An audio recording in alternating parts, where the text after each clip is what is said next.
Hi guys! Naaliw naman ako dito sa mga cosplayer.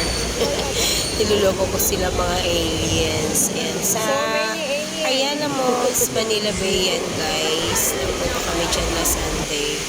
At hindi namin na inasahan na may anime convention pala. Kaya ayan guys, nagkalat sila. Oh, ang cute nila, diba? Ayan, may mabait na alien.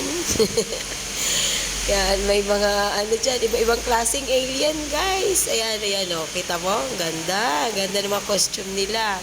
Ang cute. Ayan, oh. Oh, at mabait pa. Kumakaway. Yan, marami dyan. May masungit din na alien. Ayaw mamansin. Yan, ang daming nila dyan. Yan, iba-iba ang costume nila. Napaka-creative ng mga bata, ano. Ayan, ang cute, ah. Oh, popost pa yan. Oh, ah.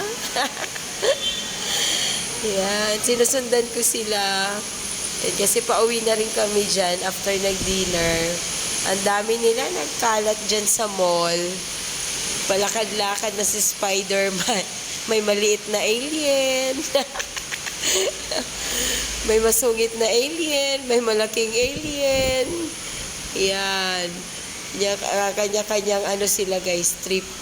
Yan, hindi ko naman alam yung mga pinagre-represent nila. Wala yun sa vocabulary ko. Ayan, masungit. Masungit na alien.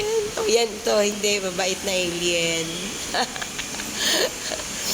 Ayan, sinusundan namin sila. Pauwi na kami. Ang galing ng mga bata. Ang galing nilang sa kanilang mag-present ng kanilang favorite na character. Ayan. Naaaliw ako sobra. Nakakatuwa silang tingnan, you know? 'Di ba? Oh, 'yan ang pinagkakaabalahan ng mga kabataan sa ngayon. Mga anime. Oh, ang ganda. Ang ganda naman, as long as nag-i-enjoy kayo. Ito mabait. Oh, 'di ba? Kaya binabalikan ko. That's all guys. Thank you.